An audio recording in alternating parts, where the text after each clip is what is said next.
see what a first grader sees, what a fourth grader sees. I know parents at home may have kids start games, but just for our community to see the amount of work and time that's going into this so that it does work for our kids, whether they're in school or at home.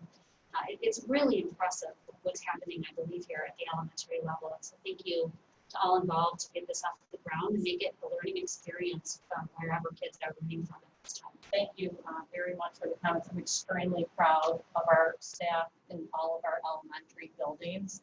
Dr. McKenna mentioned the teamwork, the level of dialogue and collaboration, and I can say responsiveness, because again, some things are challenging and you have to revisit, and it's that constant review of what can we do and how can we do it better.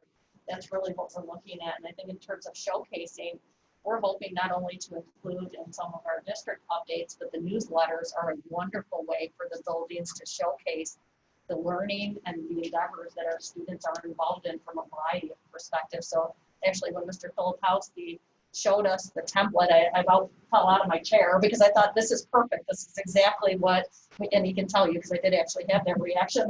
This is great. You know, we want to see right from the bird's eye view of the building level, the great things that the students are doing, because there are so many wonderful examples, and I applaud our teachers. It certainly is not, I think especially our long period of time that we've all been involved in trying to meet students' needs in our settings, whether they be remote or hybrid, but the amount of work and collaboration has really been tremendous, and it's going to be an ongoing piece. We're going to continually look at what we're doing, and if we can do it in a better way, we will also do that.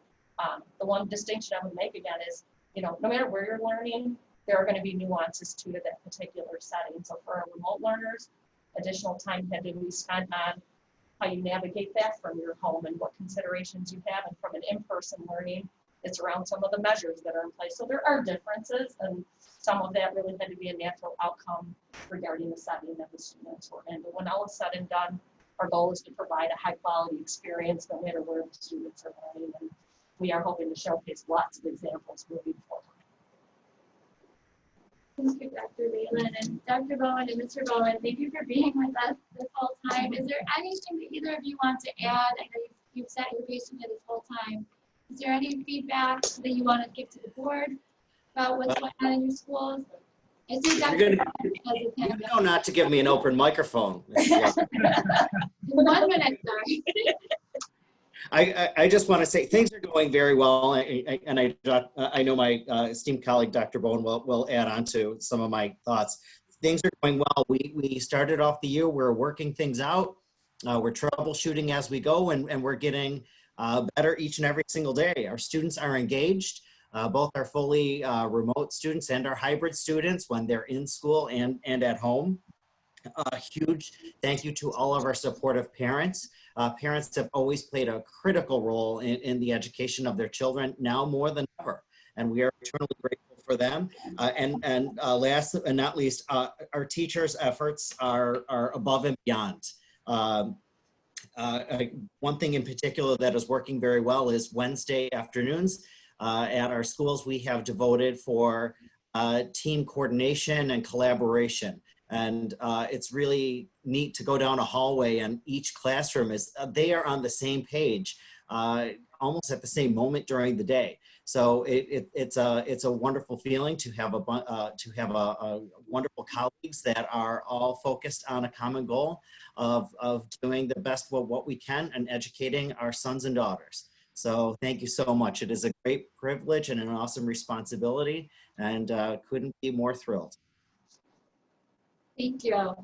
Dr. Bowen, did you wish to add anything? I think you're muted. There you go. Thank you, everyone, and I agree with everything that Andrew just said. And Marie mentioned that reading is really the foundation of what we do at the elementary level. Reading and literacy and writing, that's at the heart of what we do.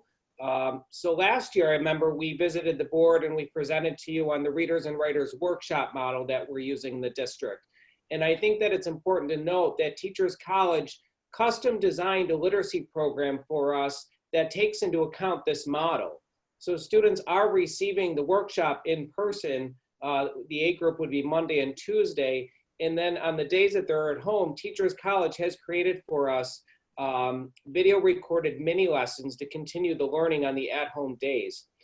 In addition to that, our teachers are screencastifying read-alouds that students are watching on the at-home days to help them build their reading comprehension, and they're supplementing that with some independent work in phonics and word study. So the literacy program is very impressive, and we're making sure that it continues on the at-home days with our work with Teachers College. We're still partner schools with Teachers College, and the partner school Teachers College trainers are visiting our schools multiple times a year, and they're working with teachers on developing the best literacy program for this hybrid model right now. Remote visits. Remote visits, got it. Thank you so much for the information and thank you for being here this whole time with us. We're gonna move on to item 16. May I have a motion to resolve to approve the appointment and resolution for Dr. John McKenna for the acting superintendent of schools as presented? Mr. Meppa, thank you. Mr. Borenstein, second. Is there any discussion? Seeing none, all in favor? Motion carried unanimously. Thank you. Item 17. May I have a motion to approve the following agenda items? 17A, receive summer capital project change order report and thereby revised change order authorization amount. And B, capital project bid for Maple West Roof, which is part of the 2018 Music Improvement Project, including the base bid and alternates 1 and 2, as presented in board doc. Mrs. Van Sice, thank you. Is there a second? Mr. Mecca, is there any discussion? Mr. Lemay. Could we have Mr. Maturski just give us a brief overview of what we're seeing here, please?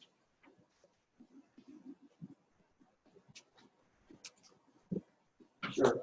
The very first agenda item is in reference to the authority that you granted me in June to approve change orders that were up to $35,000.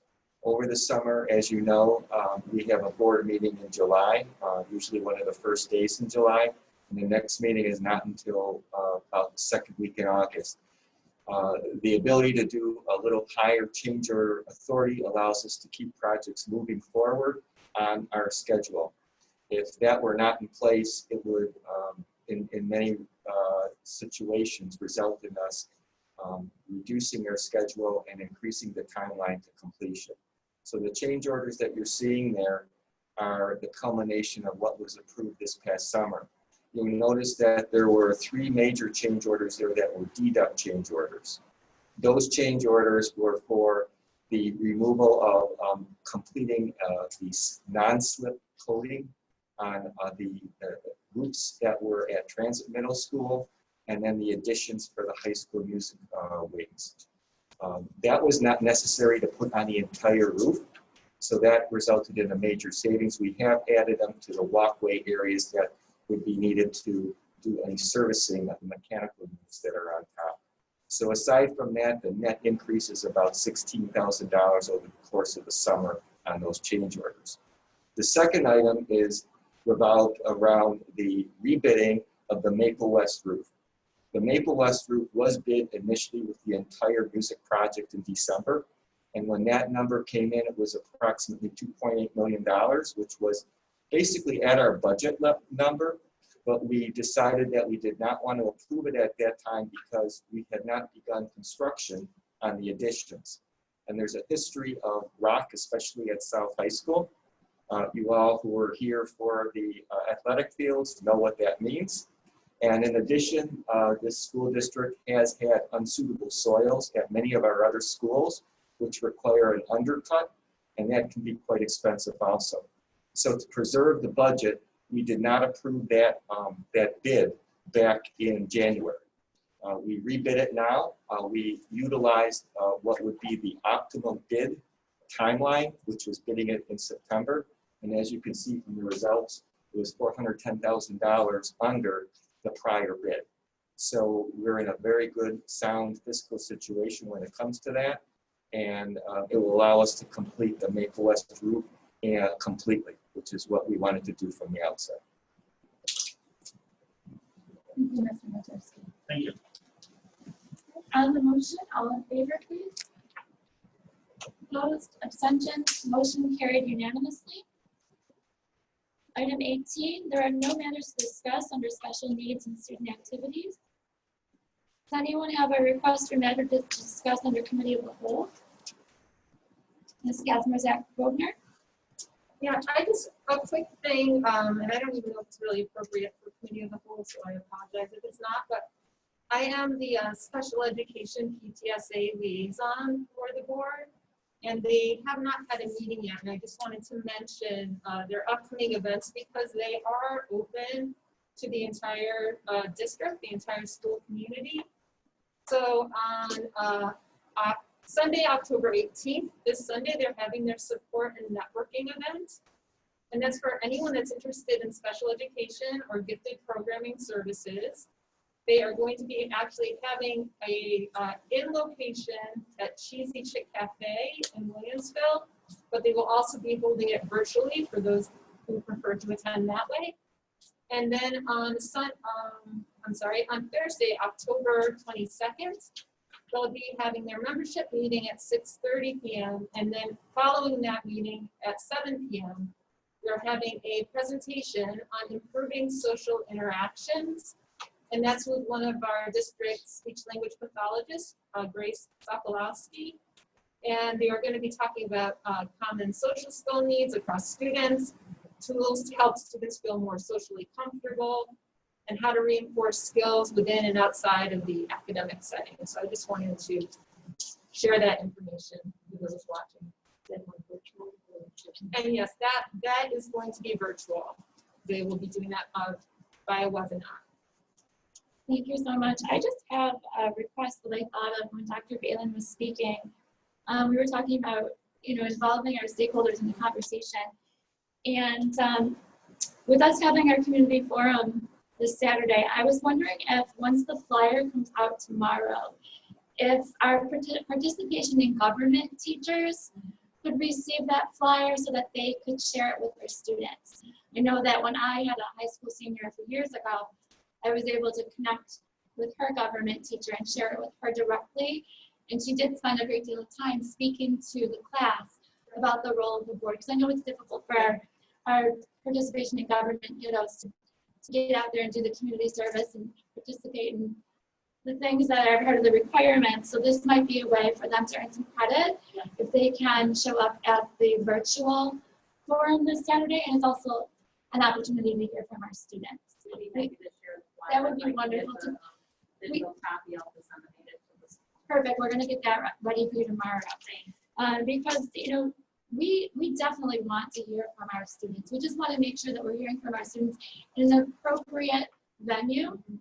And I know that's been happening through our student council and student government, and also through our superintendent inter-high advisory council, and that those meetings have been happening more regularly.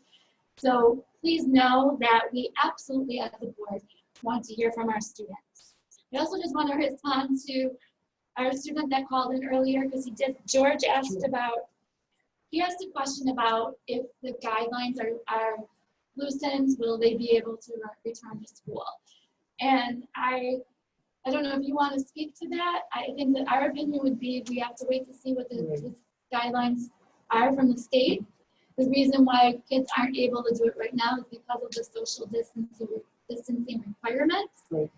Is there anything you wanted to add to that for George? I just say, George, that we're going to get everyone back as soon as we possibly can. But Mrs. Weatherbarrow's right. Right now, we have to follow the directives from the state and the Erie County Department of Health. So we have to. There's social distancing guidelines that all districts have to follow. So right now, when we phase the kids back in over the next 3 weeks and we get back to the hybrid model, that's the best that we can do at this moment.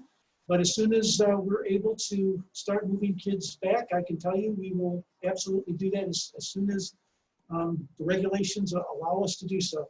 I know we're all about everyone in as soon as we possibly can.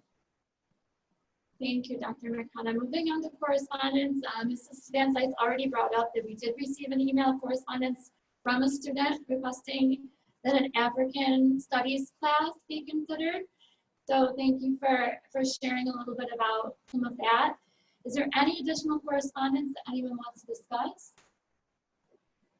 Okay, thank you. We are now moving on to our second public expression. We will conduct our second public expression with the same rules as outlined for our first public expression. And if anyone wishes to address the board this time, they may electronically raise their hand. We'll wait a few moments to see if that happens.